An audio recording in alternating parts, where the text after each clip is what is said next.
Hello everybody on YouTube, this is Super Nintendo, and welcome back to another episode of Luigi's Mansion. In the last episode, we dealt with a blackout. I feel like I should apologize real quick. I was probably a little louder in the last episode than I probably should have been. See, what happened with that is I was listening to music on my with my headphones on before I was recording, and although I disconnected my phone from the headphones, I completely forgot to take off my headphones. I forgot they were on my head. So like I could still hear myself, but I was kind of loud. So hopefully I'm a little better in this one. But, yeah. And there's a speedy spirit. Come here, you.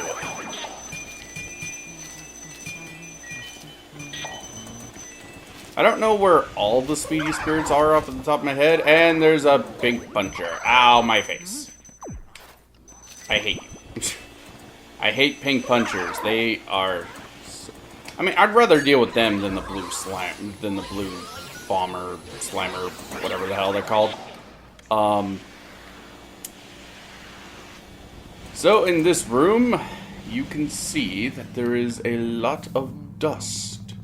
And there's a neighbor revving his engines again. He's off to the races. I think there is actually a neighbor in my neighborhood who goes to like a demolition derby or something.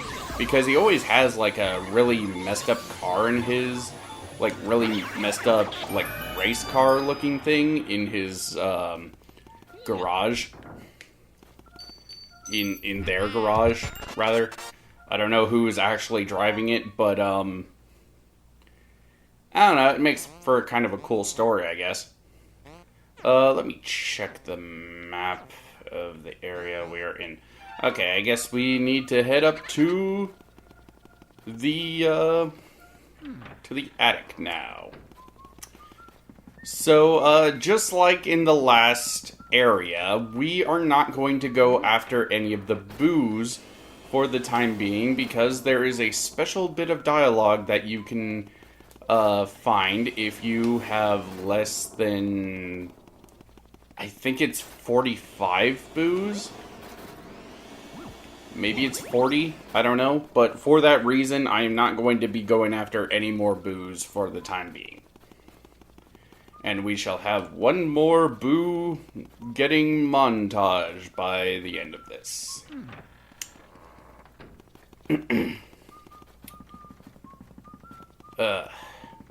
So my allergies have cleared up for the most part.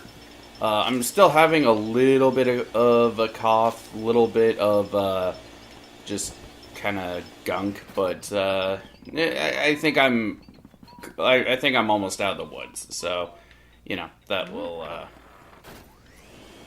that is great.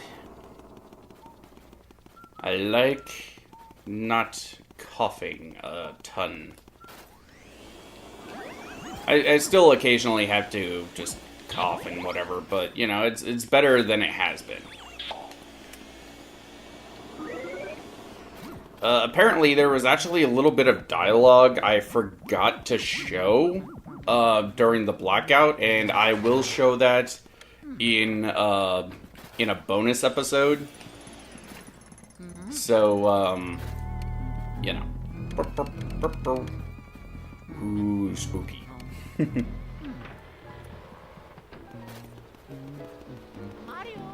Mario. So, one of the things that people really love about the first Luigi's Mansion is the feeling of being locked inside of a mansion with all these, like, ghosts and whatnot. And, you know, I love that feeling too. But one of the things that I don't really understand is how people, like, get really just angry. I guess they don't like they don't like Luigi's Mansion Dark Moon because, like, it's mission-based, and, like, EGAD always brings you back to his lab at the end of each mission. But the same thing kind of happens here in this game.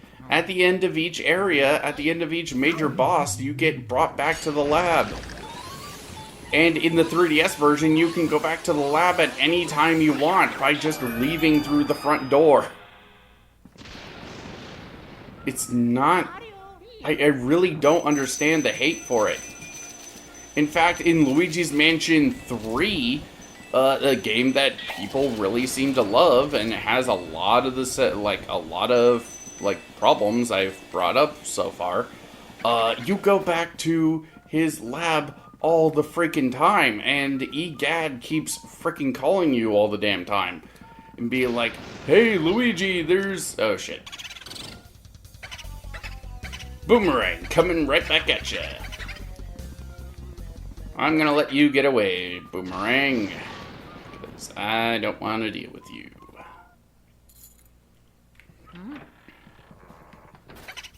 I'm gonna let him get away. Is he away? Okay, good. So,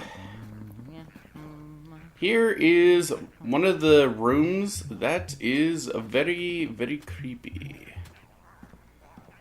I don't know why, but this little ventriloquist dummy head on the table really creeps me out. Like, ventriloquist dummies are just really creepy to me in general, but, like, I feel like on the 3DS version, these things, that ventriloquist dummy head is a lot creepier. Like, ventriloquist dummies are legitimately just super creepy to me, to a point where, have any of you guys seen the movie Dead Silence? Well, in my family, we had a box of the thing. Let me, before I continue the story, let me just scan these guys' hearts. The valve! The valve!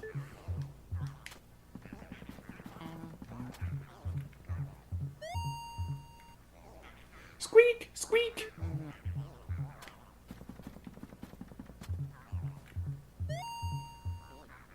Hey! Stop looking at me!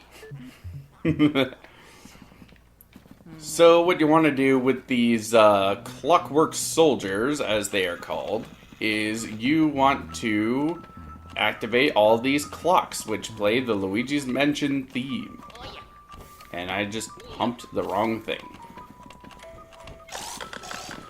And what you want to do is, the blue one is the only one that counts for the ranking, so get the pink one and the green one first. And they have those little pop guns, which can hurt you very much, because there are 3 of them. I like to go after the green one first, then the pink one, and then the blue one, but I need to get them separated a little bit. So, while I do that, I'm going to continue my story. So, in my mom's house, back when I was living with her, we had a copy of Dead Silence, and it was specifically this box art. This box art scared the shit out of me for so long that I basically was, like, just terrified. I could not look at the stupid thing for so long without just, like, going into a fearful panic, essentially.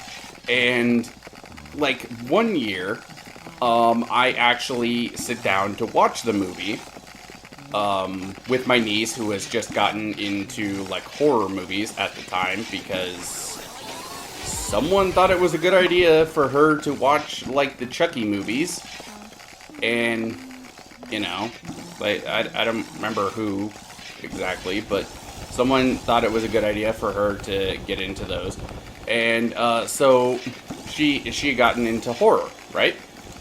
And at the time, like, we were watching the Dead Silence movies,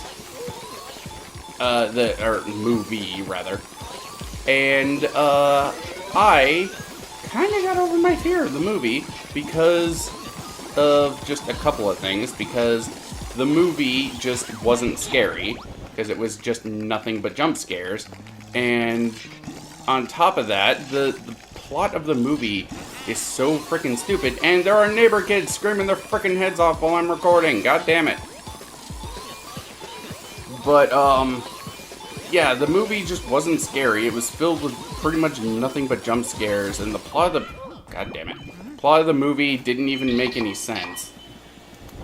And it kind of got me over my fear of the movie because it was just that stupid.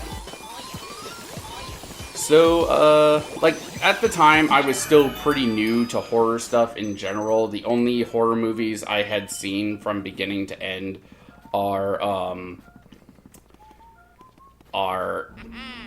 we're gonna head up here, where the only horror movies that I had seen from beginning to end are the Chucky movies, The Grudge, which, to be fair, still kind of scares me, but less because of the movie itself and more because of the idea behind The Grudge itself. But yeah, it's just kind of a thing. And I guess on the subject of horror movies and ghosts, since we are dealing with Luigi's Mansion, recently I have watched the first two Conjuring movies. Because I heard so many good things about those movies. Dude, those movies fucking suck. There's literally nothing scary about them. It's literally nothing but jump scares. The only character to die in either one of those movies is the dog.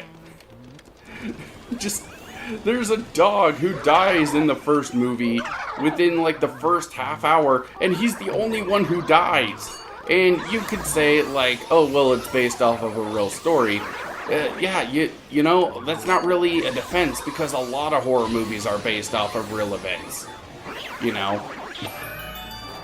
Like, for example, the Friday the 13th, that first movie was based off of a real event. There was actually a young kid named Jason Voorhees who was like disfigured and like drowned by like kids, and his mother went on like a murderous rampage, and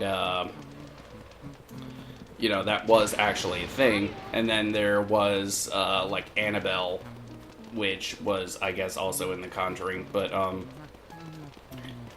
you know, like supposedly real events, like those are actually really things. So yeah, but the movies just kind of fucking suck. And it's like, especially like I heard from several people that apparently the second movie is supposed to be the better one, or that the first movie is supposed to be the better one. I don't fucking know, but this is the sealed room. This is a treasure room. It leads to the other side of that room over here that has a door that is blocked off. But there is a golden mouse in here that has a 1 in 5 chance of showing up. So how do you leave? There's a mirror. And I am going to keep going in here until we get the mouse. And I'm going to continue my story while we do this. So, you know, I watched the first two Conjuring movies because, like, I heard they were good. I watched them, I turned the lights off, I had, you know, it was kind of, like, it was past midnight, I watched them, and nothing. Nothing. Not even a little scare, not even a little jump. And that's kind of a problem, you know? It's like, I have a friend who really likes them, and he's like, well, they're based off of real events. Like, real events, they don't have, like... But the problem is, they're horror movies. Horror movies, by definition, are supposed to scare. They are supposed to be, like... They are supposed to scare. They are supposed to be scary. And, like, if no one dies in your story, it's not scary. A horror movie, like, should, by definition, at least a few people should die. You know? At least one fucking person. You know? Like, I don't need the ghosts to be mustache-twirling villains or whatever. I don't need them to be, like, Chucky or Freddy Krueger, where they are basically these, like, goofy, murdering douchebags, but they should at least kill somebody, you know? Like, I watched, like, Annabelle Comes Home. I rented that a while ago, and, like, I heard that movie was apparently pretty good. And, once again, no one fucking dies. It just feels like a big commercial for so many different horror movies to come with, like, what was it, like Tooth Fairy, or like some kind of like fairy with like nickels in their eyes or something, and like there's some kind of demon who's trying to suck out souls and all this other shit, and I'm just like, okay, you're a demon who wants to suck out souls. You have one of these girls, like, pinned, and you're trying to get the soul, right? Well, why don't you just take their fucking soul? I don't know. I don't get it. Horror movies do not work if you know your characters are going to be, like, okay. You know? And it just bugs the crap out of me. You know, like, it's just so stupid. Like, if you know your main characters are going to be okay, then, like, if you know certain characters are going to be okay in the horror movies, then horror doesn't work. You know? If you know what to expect, it doesn't work. It kind of reminds me a little bit of, like, It 2017. You know? Like, tons of people went fucking nuts for that movie. Tons of people said it was so scary. So, like, just whatever. But the problem is, it's a remake of something that's already fairly well known. And to be fair, it makes it more like the book. But you already know the basic story. You know, there's, like, a couple of kids. They form a losers gang. There's a killer clown. He can shapeshift and feed on your fear or whatever. And it's just, like, you know that they don't actually kill the thing until they are adults. But the whole first movie is about them as children. So you know none of the kids in the losers gang can die. So it's just, like, none of them can die. So where's the horror? Where is the real horror? None of these characters can die. What is the obsession? I do not get it. These are not good. It is not good. It is not a good movie. You know, it's like, on top of that, the CGI just fucking sucks. You know, it's just, the only one of the kids that is tolerable to me is Beverly. And that has less to do with, like, she's a girl, so she's, like, super tolerable. No, the reason why she's tolerable is because she's the only one of them that isn't fucking annoying. The three main kids, Richie, Ben, and the kid with the placebo, the one with the cast, is pretty much, like, they're all fucking annoying for a good chunk of it, and they're the three main kids that the movie follows. You know, like, the main kid, he's, like, always stuttering. And, to be fair, I haven't seen the original, miniseries in quite some time, but from what I remember, he only stuttered like that at the beginning of the movie because he was sick. And, like, he was cold or something. And I'm not saying that kids who have a stutter or some kind of speech impediment, you know, don't exist, because they do. I have, not a lisp, or whatever, but I have a verbal tick that causes me to say and all the time, unless I am really focusing on what I'm trying to say. But the thing is that in terms of movie, the thing is, like, with people with a stutter who just go, sorry, like, every other sentence, like, every other word, it's fucking annoying. It's really fucking annoying. And the fact that he's the main character, it makes him really fucking stupid. It makes him, not stupid, but, like, it makes him really goddamn annoying. And almost as annoying as trying to go get the stupid golden mouse. God damn it. But, yeah, it's just really goddamn stupid that the movie thinks this is okay. I am readjusting where I'm sitting. Just... And then there is Richie, who is just a complete fucking asshole to a point where I'm just like, why does anybody hang out with this douchebag? You know, he's like, halfway through the movie, they're just kind of like, can only virgins see this shit? Is that why I'm not seeing it? And it's like, he's always saying shit like this, and it's just like, I saw the Nostalgia Critics review of the movie, and it was just like, oh, this kid is so, like, amazing or whatever, and I keep seeing that same opinion everywhere online, and I don't get it. The kid is just a complete fucking douchebag. Why do people like him? You know, and then it's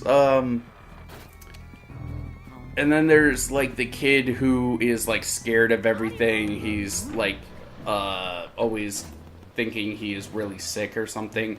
So he takes, like, placebos that he doesn't know are, like, he doesn't know they're placebos. And he basically, like, there's a point in the movie where they're going in the sewers and they're trying to find Georgie and the other kids that went missing, right? And instead of... like, if he's just gonna be, like, a coward or, like, a germaphobe, fine, whatever. I've seen those characters before. But instead of just, like, they're going in the sewer and like, he's reluctant to do it because he's a germaphobe. And he is just kind of like, I'm not going in there. You know what's in there? And if he just left it there, that would be fine. But instead, he starts listing off all this other shit that can apparently happen to you. And it's just so fucking annoying. It's so goddamn stupid. I just... And then there is like Bill Skarsgård's like Pennywise, where like he's just so fucking serious most of the time that it's like, it's almost like he's trying to be scary. But the thing is with horror is it's this weird genre where the more you try to be scary, the less scary you are. You know? It's just really fucking stupid, where it's like for example, some people think that making something scary kind of involves you adding a shit ton of sharp teeth and stuff into things. And no. The harder it is, the harder you try to make something scary, the less scary it is. And like Bill Skarsgård's Pennywise is pretty much the epitome of this. You know, he's always like trying to be like super serious, super intimidating and whatnot, and that just comes off with him being really fucking goofy and really just stupid. You know, it's just, and it also doesn't help that half the time he's doing really goofy, stupid shit, like the poopy trousers dance that he does for Beverly when he kidnaps her. Or, like, the weird little thing where the rest of the gang are going into the sewer, and he turns into the painting lady, and he goes into like a sewer pipe, but keeps his hand on the side of the thing as he transforms back into Pennywise, and then pokes his head back out like he's a goddamn Looney Tunes character before going into the pipe.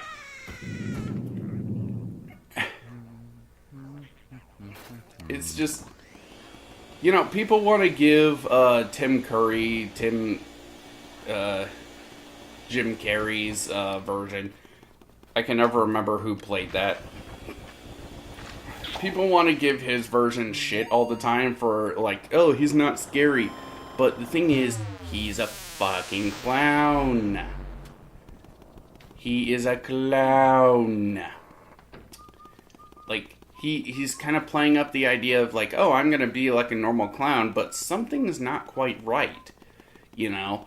And then he's gonna, like, ramp things up as the movie goes on, as he, like, wants to kill people, you know? And I don't know, the fact that he tries to play it up like being a normal clown, but there's something not quite right about him, it makes him a lot more memorable, for one thing, and it also makes him seem a little bit more frightening, because clowns in general are creepy. You don't need to try very hard to make a clown creepy. But when you're trying to make a clown creepy by, like, adding all these sharp teeth, and to be fair, the old Pennywise, he had sharp teeth too, but he didn't show them all the damn time, and he didn't do something stupid like his face opening up to be like a big alligator mouth thing filled with, like, sharp teeth and all this other shit. Is like, he didn't do something stupid like just showing up in a projector and suddenly growing like 30 feet and just kind of standing there with, like, this stupid grin with a bunch of sharp teeth. It's just like, it's not scary. It really isn't. I don't know what else to tell you guys. Like, you can like the movie all you want, but, like, the people nowadays just have this huge freaking misconception of just like, oh, I like the movie, therefore it's good. No, just because you like something, that doesn't make it good. And, like, by proxy, there's the inverse of this is also true, where just because you don't like something, that doesn't make it bad. But, like, the thing is with a lot of things, like, people want to say that, like, oh, it's just your opinion, or it's just, like, subjective or whatever. But, you know, there are plenty of things with works that you can just objectively quantify, you know? It's not everything is subjective, you know? There is objective, like, faults with writing. Is that a Speedy Spirit? It is a Speedy Spirit. Okay, cool. I didn't know there was a Speedy Spirit in here. Sweet. Anyway, but, like, there are, like, objective problems with writing, you know? If you have, like, consistency, plot holes, all the, like, tone inconsistency, tonal dissonance,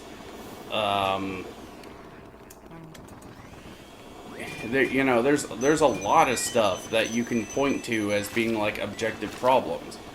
And it gets even worse when you, like, try to make something a sequel or a reboot to something. Because, like, for example, a sequel. You're making a... I know I always harp on about Dragon Ball Super, but it bears repeating of, like... Slow down! But it bears repeating of, like, Dragon Ball Super is a sequel to Dragon Ball Z. The characters should feel the same. They should feel fairly similar, right? And it's just really stupid that they don't. You know, like, Goku, Goku's never been the smartest tool in the shed, right? He's never been like a freaking genius, but he was, at least when it comes to anything other than fighting. But he has never really been this brain dead stupid, aside from when he was a really little kid, when it was like played up for jokes and stuff. Goku at this point has been through so much that it makes no sense for him to be this fucking stupid. As he is. It's just really, really stupid that he is like this. Alright. There's one there, and there's one there. I think we will call it a episode here. Next time on Luigi's Mansion, we are going to explore more of Area 4 and see if we can't find a way to Mario. See you guys then.